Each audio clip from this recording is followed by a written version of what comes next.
Dans cette vidéo, nous allons aborder la gestion d'erreurs dans le framework PHP Slim 3 et notamment comment on programme des handlers d'erreurs pour adapter la gestion d'erreurs à nos besoins.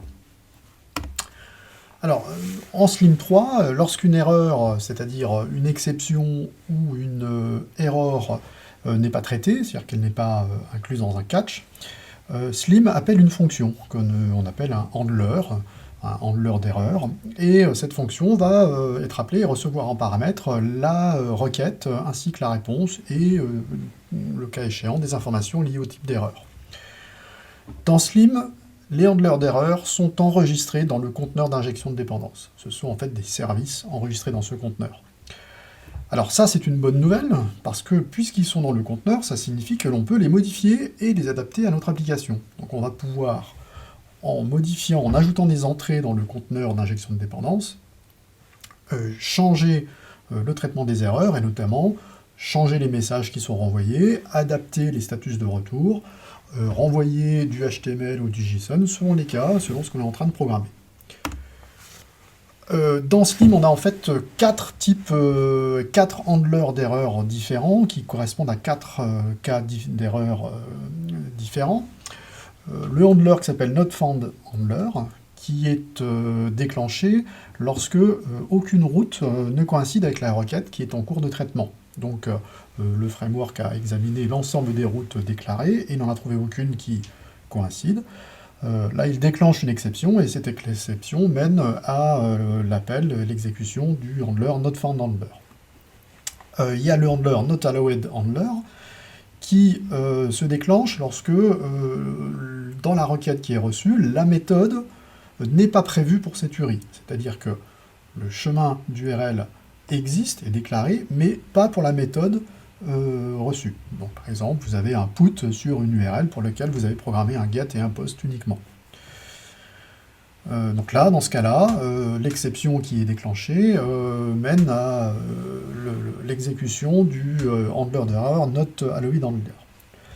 Le troisième, c'est PHP-ErrorHandler. En fait, c'est le handler d'erreur qui est déclenché lorsqu'une erreur d'exécution PHP se produit, c'est-à-dire lorsque un objet de type error est créé par le système d'exécution. Dans ce cas-là, si cette erreur se produit, eh bien le handler PHP-ErrorHandler est appelé. Enfin, il y a le handler qui est le handler par défaut pour tous les cas, si le cas n'est pas traité, qui s'appelle ErrorHandler. Alors, comment on programme ces entrées, enfin ces services dans le conteneur? Eh bien, donc on va déclarer les entrées dans le conteneur qui correspondent aux différents handlers que je viens de citer, par exemple le NotFoundHandler. C'est un service qui est sous forme de fonction, donc ça veut dire que la fonction anonyme associée à l'entrée dans le conteneur va renvoyer une fonction. Ce service, donc je l'ai dit un peu plus tôt, cette fonction reçoit en paramètre la requête et la réponse. Elle doit retourner une réponse, donc c'est la réponse qui va être construite et renvoyée au client lorsque cette erreur se produit. Donc là, par exemple, une toute petite fonction qui fait simplement, alors sur le NotFoundHandler, qui renvoie un message en HTML qui dit erreur, route non trouvée. Voilà. On peut se contenter de ça. On peut, notamment par exemple, dans les cas où on programme non pas une application web classique, mais une API, mais bien souhaiter des handlers d'erreur qui vont renvoyer, par exemple, du JSON, c'est le cas dans le deuxième exemple ici. Et puis, donc, si on renvoie du JSON, c'est-à-dire que dans la réponse, il faut ajouter le header content type pour prévenir le client qu'on lui renvoie du JSON. Et puis ici, on a choisi un autre status que le 404 qui va être placé par défaut par le NotFoundHandler. Dans une API, si on a une route qui n'est pas trouvée, en fait, le code d'erreur qu'on va plutôt renvoyer, ce n'est pas un 404, mais plutôt un 400. Donc là, dans le deuxième exemple, le handler pour le cas NotFound, eh bien c'est une fonction qui reçoit la requête et la réponse en paramètre, qui renvoie une réponse, et puis cette réponse, elle la construit en lui mettant le status 400, en précisant le content type application JSON, et puis en construisant un body de retour qui est du JSON. Donc on va encoder au JSON Voilà, on va avoir un objet avec trois propriétés. La propriété type pour préciser que c'est une erreur, la propriété error qui donne le code de l'erreur, et puis un message d'erreur. Voilà, alors on va voir maintenant comment concrètement dans le code ça se passe et quel est l'effet sur le framework. Alors, on va dans un premier temps traiter le NotFoundHandler. Donc on va d'abord examiner, donc c'est le cas où j'utilise une URL qui n'est pas reconnue, qui n'est pas trouvée dans la liste de mes URL qui sont déclarées. Donc j'utilise ici un index, un index qui est celui qu'on a déjà utilisé. Bon, je vais faire mes tests sur cette route get, mais les routes qui sont déclarées, j'ai le slash, j'ai le hello name et le home. Alors ici pour l'instant, donc le handler n'est pas activé. Donc je vais tester donc ici mon framework répond. Hein, donc ça c'est la route sur slash. Et puis je vais lui mettre une route qu'il ne connaît pas. Par exemple, allo. Voilà. Et donc ici, voilà, là j'ai un cas d'erreur, j'ai une page d'erreur qui est en fait, c'est traité par le handler par défaut de Slim, qui me renvoie ici un HTML, et puis qui, si on regarde la réponse, c'est un 404. Je vais donc remplacer ce handler, donc je le remplace par celui-là. Donc dans mon conteneur d'injection de dépendance, je vais déclarer l'entrée NotFoundHandler, et là je lui mets un nouveau service de gestion de l'erreur. Donc j'ai ma fonction anonyme ici qui reçoit le conteneur de service sans paramètre. Et puis voici la fonction qui va traiter le cas d'erreur. Donc ce que je choisis ici, c'est de renvoyer un code 400 et non pas 404. De préciser donc forcément ici le content type à application JSON, parce que mon intention c'est de renvoyer ici du JSON comme message d'erreur. Voilà, alors ça, donc c'est une entrée dans mon conteneur d'injection de dépendance. Ce que je fais habituellement, c'est de ne pas mettre ces entrées avec les settings de l'application et de les mettre également à l'écart des dépendances de l'application. Donc en fait, je les stocke dans un fichier dédié, errors.php, où je mets tous mes handlers d'erreur. Dans mon index, maintenant, je dois eh bien, charger ce fichier qui contient donc, les handlers d'erreur. Donc je fais comme pour les autres, pour mes settings, mes dépendances. Je fais un require one sur ce fichier qui contient mes définitions d'erreur. Et au moment de créer le conteneur, ben, je merge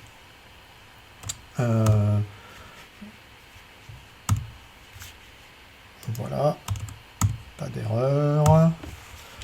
Donc j'inclus dans mon EUREMERGE ce qui vient ce que j'ai récupéré là dans mon tableau d'erreur, qui correspond au chargement de ce fichier errors.php. Et puis donc je récupère ici, je crée le conteneur et je l'injecte dans l'application. Donc là maintenant, dans cette application, j'ai donc changé le conteneur et j'ai inclus donc un handler d'erreur dédié pour le cas des erreurs NotFound. Alors on va vérifier que ça marche maintenant. Si je refais le NotFound, je reproduis cette erreur.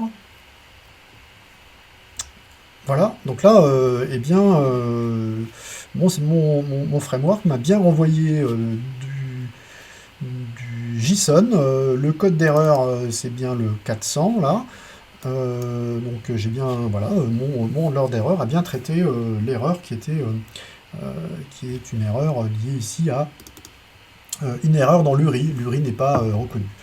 Donc plutôt que d'avoir le traitement d'erreur par défaut qui me renvoie un 404 en HTML, ici je renvoie du JSON avec un code 400 qui me plaît mieux.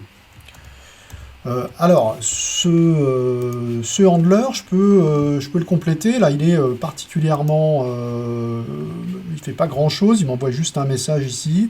Alors, première chose que je peux faire, hein, c'est récupérer l'URI qui est la source de l'erreur. Donc, comme je reçois ici la requête en paramètre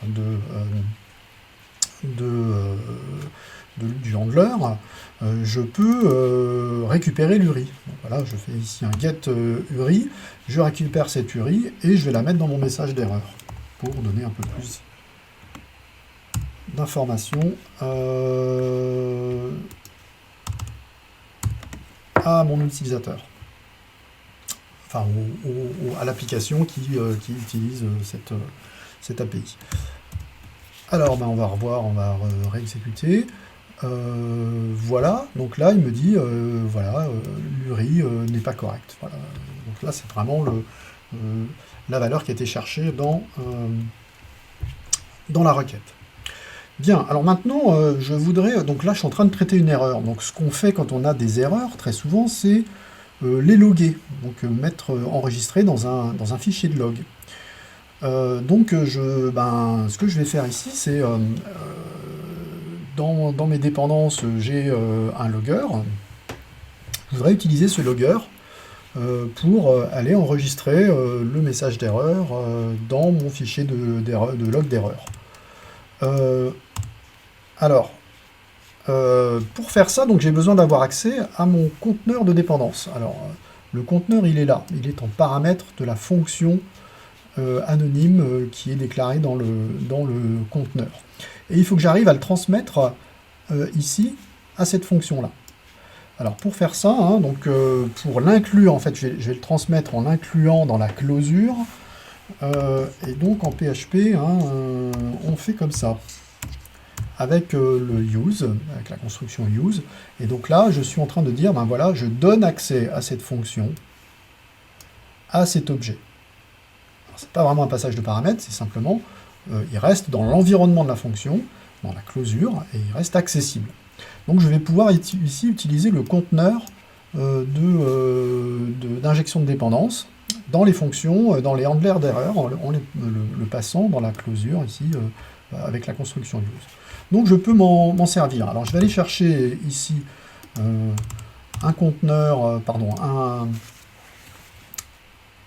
un logger, donc je l'ai déclaré dans ma dépendance, hein, c'est mon logger, je l'appelle logger.error. Voilà. Donc ici, au passage, je vous montre une autre façon d'accéder au conteneur de dépendance, c'est avec la méthode get, c'est un get dans le conteneur, donc $c c'est le conteneur, get c'est un accès dans le conteneur, et j'accède au service logger.error. Voilà, ce service logger.error, j'appelle là-dessus, je récupère donc un logger que j'ai déclaré dans mes dépendances, et j'appelle la méthode error pour, voilà, je vais me la mettre plutôt comme ça, pour indiquer que j'ai traité une erreur, voilà, il s'est produit une erreur.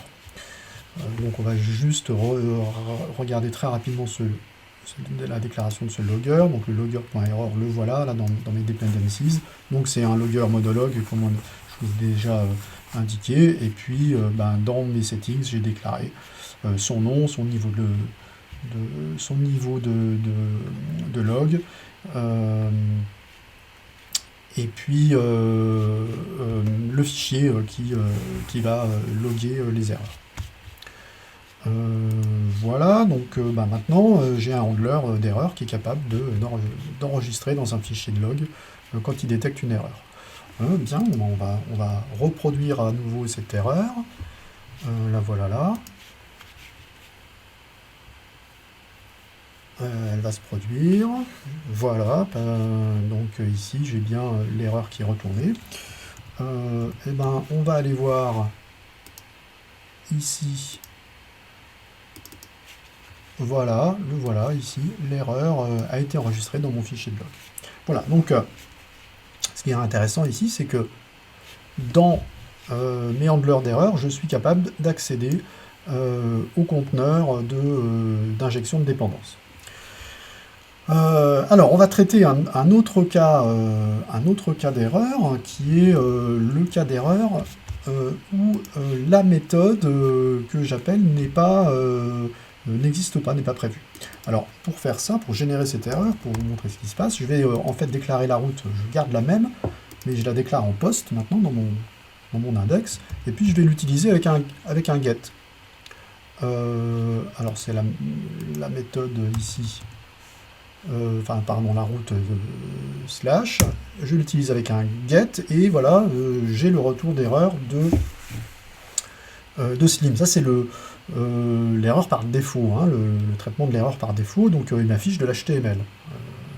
Voilà. Alors si je regarde, je peux regarder rapidement le code de retour de cette requête. Qu'est-ce qu'il m'a renvoyé comme code d'erreur? Je vais la réexécuter. Voilà. Bon, il me renvoie bien un 405, mais il me renvoie de l'HTML. Alors moi, si je veux même chose, j'ai envie de revoir ça pour faire en sorte que il me retourne plutôt du JSON. Alors, voilà, principalement, donc là, la réponse, on envoie un 405. Comme on envoie du JSON, eh bien, je précise le content type. Là, je vais écrire le message d'erreur en JSON, donc le type error 405, et puis un message. Alors, ici, ce que je vais pouvoir faire, alors ce handler d'erreur, il reçoit, comme le précédent, la requête et la réponse en paramètres, mais il reçoit en plus une information liée à ce type d'erreur, qui est le tableau des méthodes qui sont permises.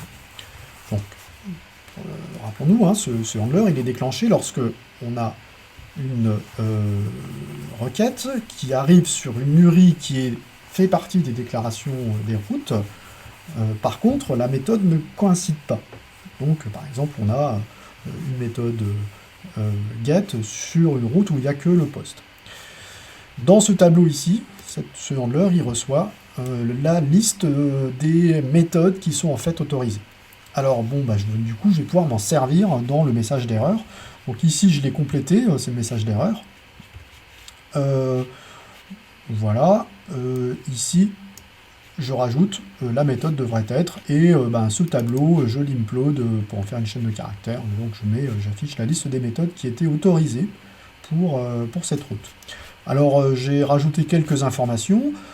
Par exemple, ici, comme j'ai la requête, hein, je peux récupérer la méthode qui a été envoyée dans la requête avec la méthode getMéthode, et l'URI qui a été envoyé dans la requête avec getURI, et je mets tout ça dans mon message d'erreur. Les méthodes qui sont autorisées, je peux aussi les indiquer, les ajouter dans un header. Il y a un header qui est fait pour ça, qui est le header Allo, pour dire, voilà, sur cette route, en fait, ce qui est autorisé, c'est cette liste de méthodes. Voilà, donc là, maintenant, ce handler est actif. On va pouvoir le tester. Voilà, je le réexécute. Donc je fais un get sur la route slash qui en fait est déclaré uniquement en poste, et voilà. J'ai bien un JSON qui me revient, c'est bien l'erreur de type 405, et dans mon message, j'ai bien récupéré les informations, et je dis la méthode get n'est pas autorisée pour l'URI. Voilà. Et ici, j'indique la liste des méthodes qui auraient dû être utilisées. Donc là, il n'y en a qu'une, c'était le poste. Voilà, donc là, j'ai donc réussi à compléter, étendre ce handler, et puis ce handler, il a une caractéristique, c'est qu'il reçoit une information supplémentaire qui est la liste des méthodes autorisées. Voilà, alors on va traiter le dernier cas, qui est le cas de l'erreur PHP, le PHP handler error, qui est là. Donc ce cas, il se produit lorsque on a une erreur PHP, c'est-à-dire un throwable de type error qui est généré dans l'exécution. Alors, avant de l'activer, on va voir ce qui se passe. J'ai prévu un cas d'erreur dans un contrôleur, et puis on va le tester, on va voir qu'est-ce qui se passe dans ce cas-là. Donc voilà, dans le contrôleur lié à la route home, j'ai généré une erreur, j'ai créé un cas d'erreur, et puis quand ça s'exécute, voilà, ça c'est le classique handler d'erreur par défaut de Slim. Alors, il est configuré avec le display error details à true pour avoir pas mal d'erreurs. Mais voilà, c'est la même chose, c'est un message en HTML. C'est ça que je vais pouvoir refaire et changer, adapter à mon cas. Alors, donc je vais activer ce handler d'erreur, puis on va voir ce qu'il fait. Ce handler d'erreur, même principe, hein, ici, il reçoit la requête et la réponse, donc je vais renvoyer une réponse, et ici je mets un code 500. Voilà, ça c'est vraiment le code HTTP d'erreur, pour les cas où c'est une erreur interne au serveur, donc c'est vraiment ce cas-là. Même principe, je mets mon header avec application JSON, et je vais construire le message d'erreur, toujours sous la forme d'un objet JSON.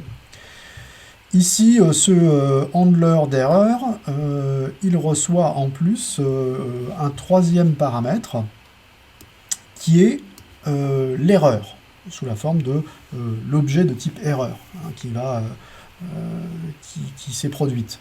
Et donc je vais pouvoir récupérer les informations dans cette erreur pour les afficher. Donc notamment, je peux récupérer le message d'erreur, donc en appelant $error getMessage. Je peux récupérer la trace sous forme d'une chaîne de caractères. Je peux récupérer le fichier où s'est produite l'erreur. Et puis ici, je récupère également la ligne à laquelle s'est produite l'erreur. Voilà, alors même principe, hein, je pourrais tout à fait, et ce serait très adéquat, ici, lui passer le conteneur. Bon, on va pas le faire, mais on peut lui passer le conteneur et puis du coup loguer cette erreur. Là, c'est vraiment une erreur qu'il faudrait loguer.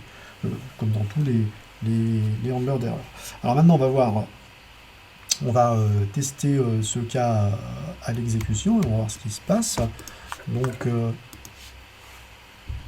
j'exécute, et je vais recevoir donc du JSON. Voilà. Donc ça, c'est mon message JSON qui a été renvoyé par mon handler. Donc j'ai bien le type error, le code d'erreur 500, le message de l'erreur. Voilà. Donc bon, c'est une erreur de type en fait. La trace, bon, alors là, elle est un peu moins lisible que quand elle est affichée en HTML. Et puis ici, une indication du fichier, voilà, democontroller.php, ligne 47. Voilà. Donc je retrouve exactement les mêmes informations, simplement là elles sont stockées en JSON et donc elles sont exploitables par le client qui a fait cette requête dans l'API. Alors c'est democontroller ligne 47, je vais aller changer, je vais en profiter, je vais le faire tout de suite, et puis on va remettre ça, voilà, ligne 47, oui voilà, l'erreur c'était, il me faut une réponse, voilà. Donc j'ai supprimé l'erreur, maintenant ici, voilà, et donc j'ai supprimé l'erreur, je suis revenu à la maison, Home Sweet Home.